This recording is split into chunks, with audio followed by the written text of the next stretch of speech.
Je ne dirai rien sur l'Algérie, que j'aime beaucoup. Un grand pays comme l'Algérie. Et je ne dirai rien de nos amis algériens parce que je sais que le sujet est sensible. Comme ce n'est pas la première fois que cette personnalité fait ce genre de commentaires à l'endroit de l'Algérie, on peut véritablement considérer qu'il s'agit d'un récidiviste.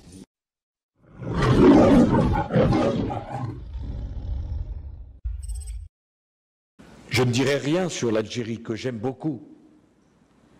Mais dès qu'on dit un mot, ça devient une polémique. Et pourtant, ce pays, si riche, de ses potentialités, d'une population extraordinaire, la question de son développement et de sa modernisation est posée. Ce sont nos frères qui sont de l'autre côté de la Méditerranée, madame. Il faut les aider. Parce que leur succès sera notre paix. Leur échec sera notre drame. Ce sont nos frères qui sont de l'autre côté de la Méditerranée, madame. Il faut les aider. De l'or, du zinc, du cuivre, des phosphates, l'Algérie dispose d'importantes ressources minières et compte dessus pour diversifier son économie. Exemple ici dans le Sahara, cette région, comme vous le voyez, est recouverte d'une couche noirâtre. Nous sommes sur ce qui est présenté comme l'un des plus grands gisements de fer au monde. Un tir de mine va avoir lieu ce matin, il paraît que ça vaut le détour. Dans le monde, les gros consommateurs commencent à avoir des difficultés pour s'approvisionner. Donc dès qu'ils ont appris qu'il y a un gisement important en Algérie, ils se sont manifestés pour justement acquérir notre produit. Car la mine de Garage-Billet n'est pas le seul méga-projet. Un autre projet intégré de phosphate à Tébessa dans l'Est est destiné à l'exportation d'engrais. À Béjaïa, plus au nord, un important gisement de plomb-zinc doit être exploité. D'autres programmes sont sur la table dans le cadre d'un plan d'action visant à redynamiser le secteur. L'Algérie veut intensifier l'exploration, en quête aussi de terres rares, si prisées à l'international. Il en est fait mention dans la déclaration d'Alger signée par les présidents algériens et français. C'est le moment de venir travailler ensemble, d'aller exploiter ce qui est exploitable et de chercher ce qui n'est pas encore trouvé, mais qui risque d'être trouvé dans les meilleurs délais. Aujourd'hui, l'Union européenne doit aller chercher d'autres ressources qui ne sont pas trop loin. Donc, on connaît bien le potentiel d'Algérie. Le pays vient de réformer sa loi minière et a décidé de créer une nouvelle école des métiers miniers. Ce sont nos frères qui sont de l'autre côté de la Méditerranée, madame. Il faut les aider. Dans le cadre de sa stratégie agricole, l'Algérie est partie à la conquête du désert. Plusieurs centaines de milliers d'hectares de terre sont cultivés dans le Sahara algérien. En quelques décennies, ces dunes de sable ont laissé place à des parcelles maraîchères, ici des pommes de terre bio. Un second souffle pour cette région devenue l'une des principales productrices de primeurs du pays. La phéniciculture a évolué, en allant notamment chercher l'eau plus profond. Les 35 000 palmiers dattiers et 25 000 oliviers de ce domaine sont irrigués au goutte à goutte grâce à des forages allant de 300 à 2000 mètres de profondeur sous le sable. Des technologies modernes sont aussi utilisées pour la pollinisation, la fertilisation et la récolte. Au fil des réformes, la filière continue de se structurer, tandis que des jeunes entreprises développent des solutions d'agriculture intelligente et cherchent elles aussi des partenaires. Aujourd'hui, on a vraiment des start-upers algériens qui essaient d'innover, qui essaient de créer des applicatifs, des solutions de smart farming et autres. Mais on a un vrai challenge de les faire maturer à une étape commerciale beaucoup plus costaud pour aller développer un business. Kéfedir, dans la région de Tipaza, est l'un des 81 grands barrages d'Algérie, où 4 nouveaux ouvrages doivent porter la capacité de stockage à 9 milliards de mètres cubes. Des dizaines d'autres barrages sont en projet dans le pays qui vient de subir 3 des étés les plus secs de son histoire. Ce barrage a un rôle stratégique. Si des lâchers irriguent les plaines agricoles en aval, il a surtout pour but d'alimenter 3 wilayas en eau potable, Tipaza et ses voisines Aïn Defla et Chlef. Un ambitieux projet de transfert des eaux est en cours en contrebas pour connecter cette retenue aux différentes communes. Retour dans les régions peuplées du littoral, où pour éviter les pénuries d'eau, la priorité est donnée aux stations de dessalement d'eau de mer. Elles assurent déjà 17% des besoins nationaux en eau potable, un chiffre censé atteindre 60% dès 2030 grâce à de nouvelles stations. Celle de Bateau-Cassé, dans le quartier algérois du même nom, a été mise en service en un temps record dans le cadre d'un plan d'urgence. L'eau est puisée à 1 km de la côte. Elle subit ensuite plusieurs procédés de purification, dont celui moins énergivore de l'osmose inverse, avant d'être minéralisée. Une technologie qui pourrait être déployée tout le long du littoral algérien. Il faut les aider. Quel est selon vous le futur de l'université algérienne? On parle beaucoup d'entrepreneuriat, d'incubateurs, de start-up. Donc, tous ces termes, maintenant, l'USTHP va se les approprier. Ça a commencé maintenant avec beaucoup d'interactions avec le secteur socio-économique, d'une part. Secondo, changer un peu la manière de penser de l'étudiant en leur disant maintenant, vous devez être créateur de richesse et non demandeur d'emploi. Cette idée s'est bien répandue dans les 73 laboratoires de recherche de l'université. Cette étudiante de pharmacologie teste une crème cosmétique avec des idées derrière la tête.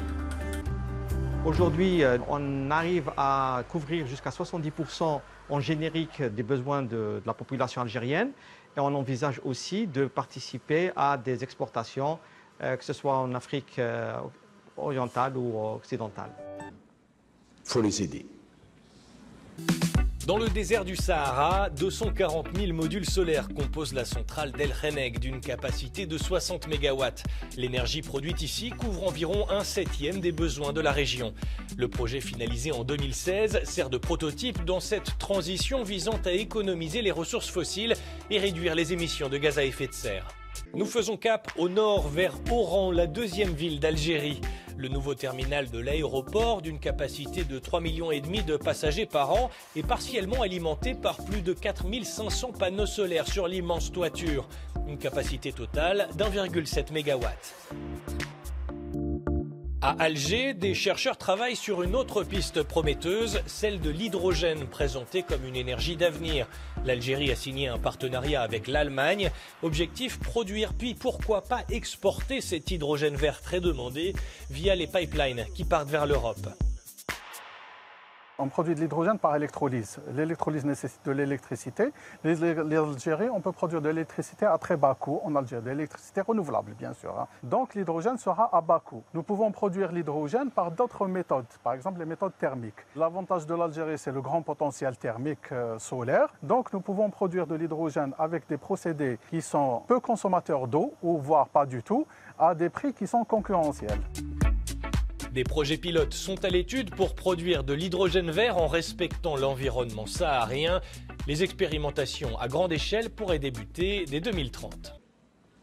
Ce sont nos frères qui sont de l'autre côté de la Méditerranée, madame. Il faut les aider. L'Algérie allait être demain un très très grand pays. Un très grand pays. Et qu'il ne faut pas s'arrêter à des anecdotes, qu'il ne faut pas s'arrêter à du conjoncturel. Structurellement, l'Algérie va être très puissante. Il y a quatre facteurs, 4 tendances lourdes qui vont lui donner à ce pays un relief particulier. C'est la montée en puissance de l'Afrique. Et si l'Afrique monte en puissance, l'Algérie se trouve l'interface avec le Maghreb, entre l'Europe et l'Afrique. Parmi toutes les diasporas, la diaspora vietnamienne, la diaspora marocaine, la diaspora tunisienne, libanaise, la plus turbulente, la plus créatrice, la plus nombreuse, la plus concurrentielle, compétitive, c'est la diaspora algérienne. Il bouge, il bouge, il bouge. Et surtout, c'est la diaspora qui vient de la Silicon Valley. Voilà. Il y a là-bas 200 à 300 Algériens qui ont fait fortune, qui sont très forts, qui sont dans les nouvelles technologies, qui sont dans les robots numériques, qui sont dans les big data, qui sont dans la modernité. Si cette diaspora algérienne vient en Algérie, qu'on leur offre des technopoles à diriger, c'est un gain de temps et un accroissement dans la modernité assez extraordinaire. Voilà, monsieur, les 4 raisons pour lesquelles je crois que l'Algérie va être un grand pays avec lequel il va falloir compter. Il a raison, il a raison. Et je ne dirai rien de nos amis algériens parce que je sais que le sujet est sensible, mais c'est un sujet, et j'opposerai un démenti formel à tous ceux qui viendraient me dire qu'il n'y a pas de question qui se pose. Surtout avec l'effondrement du prix des matières premières et la dépendance de ce grand pays aux énergies. Comme ce n'est pas la première fois que cette personnalité fait ce genre de commentaires à l'endroit de l'Algérie, on peut véritablement considérer qu'il s'agit d'un récidiviste. Les plus gentils vont dire c'est une affaire de cour de récréation, puis les plus méchants vont dire c'est une affaire de voyous, c'est un des méthodes de voyous. C'est très étrange quand même. Madame, faites très attention au vocabulaire que vous employez. Parce que je ne suis pas quelqu'un qui plaisante, donc vous ne parlez pas de moi comme un voyou. Pardon de le dire, parce que moi je pourrais dire aussi... La France de toute éternité a toujours été du côté des opprimés et toujours été du côté des dictateurs. Toujours été du côté des dictateurs. Pardon de le dire, papa, je pourrais dire aussi qu'inviter M. Takedine chez BFM comme vous l'avez fait, c'est une affaire de voyous. Par exemple, ma grand-mère qui est en Bretagne et qui n'a pas accès à certaines connaissances ou certaines choses qui peuvent se passer par exemple sur Paris, elle regarde BFM TV, elle devient raciste. C'est une réalité. Mais c'est vrai, c'est vrai. Et alors si elle va sur CNews, je te raconte pas. Un État disloqué, des djihadistes qui trouvent des refuges et qui ont bénéficié des armes, et une vague migratoire. Vous m'accusez d'avoir fait tuer M. Kadhafi ? Ai-je compris cela? Ce n'est pas une accusation. Ah bon? Si la France n'avait pas aidé la rébellion, elle n'aurait pas pu tuer le colonel Kadhafi. Attendez, excusez-moi. Enfin, vous... Une question simplement peut-être. Vous en avez vous-même parlé hier soir, Nicolas Sarkozy. Avez-vous, oui ou non, reçu de l'argent liquide de Libye pour financer votre campagne de 2007, comme l'a affirmé l'intermédiaire Ziad Takedine, alors pas seulement dans les médias, mais à la justice française hier aussi? Quelle indignité. Nous sommes sur le service public. Vous en avez parlé vous-même hier soir. Vous n'avez pas honte de donner écho à un homme qui a fait de la prison, qui a été condamné à d'innombrables reprises pour diffamation et qui est un menteur. Ce n'est pas l'idée, voyez-vous, que je me fais du service public. C'est une honte. Historique, pour la première fois, un président de la République, ici en France, est condamné à de la prison ferme. Nicolas Sarkozy est reconnu coupable de corruption et de trafic d'influence par le tribunal judiciaire de Paris. L'ancien chef de l'État, condamné à 3 ans de prison, dont 1 an ferme, c'est une première sous la Ve République. Vous savez que la position de la France a toujours été de soutenir la marocanité du Sahara occidental.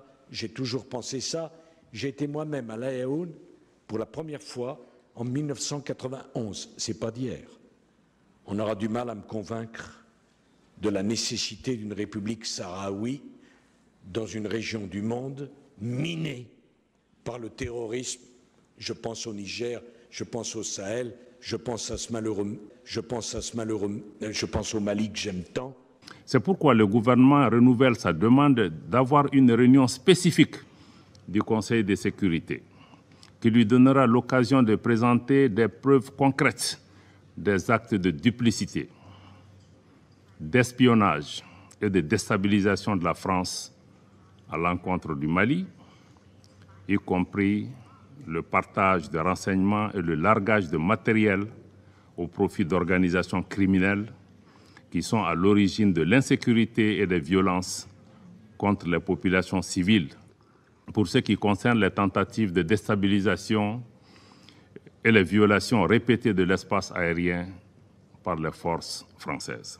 Dans les plus brefs délais, l'État malien amènera à la face du Conseil de sécurité et à la face du monde des preuves concrètes et tangibles de ce que nous mettons en avant.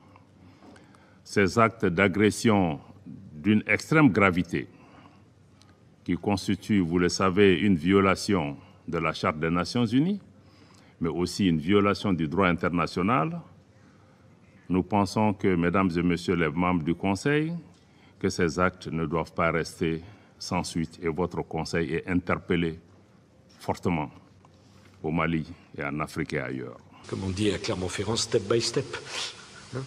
Voilà. Je vais juste rendre justice à Nicolas Sarkozy en rappelant que c'est lui qui, devant le Congrès à Versailles, avait demandé que nous mettions en place une loi pour interdire la burqa. L'un et l'autre étaient défavorables à une loi d'interdiction de la burqa et c'est nous les députés qui avons été un peu obligés. Pas du tout, c'est le président. Nous irons là encore. Ce n'est pas toi qui nous l'as imposé et tu étais bien incapable d'imposer ni au Premier ministre ni au Président de la République quoi que ce soit. De 2007 à 2012, ils ont dirigé la France, l'un comme président, l'autre comme Premier ministre. Deux hommes dont les relations toxiques ont accompagné plusieurs scandales judiciaires et qui empoisonnent la droite française encore aujourd'hui. Nombre de mes amis politiques parlent d'un assassinat politique. C'est un assassinat en effet. Nicolas Sarkozy, qui est très en colère contre François Fillon. Le 25 janvier 2017, le Canard enchaîné révèle les premiers éléments d'un immense scandale, dont des soupçons d'emploi fictif de son épouse, Pénélope. Moins de 2 mois plus tard, il est mis en examen. Nombre de mes amis politiques parlent d'un assassinat politique. C'est un assassinat en effet. Nicolas Sarkozy, qui est très en colère contre François Fillon. François Fillon va faire en sorte de couler judiciairement Nicolas Sarkozy. Mais aussi d'une vengeance impitoyable. Nicolas Sarkozy dit « je le veux à terre et sans oxygène ». Non. C'est la faiblesse qui divise. Vacciner 7 jours sur 7, il faut vacciner jour et nuit. C'est la seule façon de s'en sortir et c'est la... Qu'est-ce que vous préférez, que je réponde aux questions?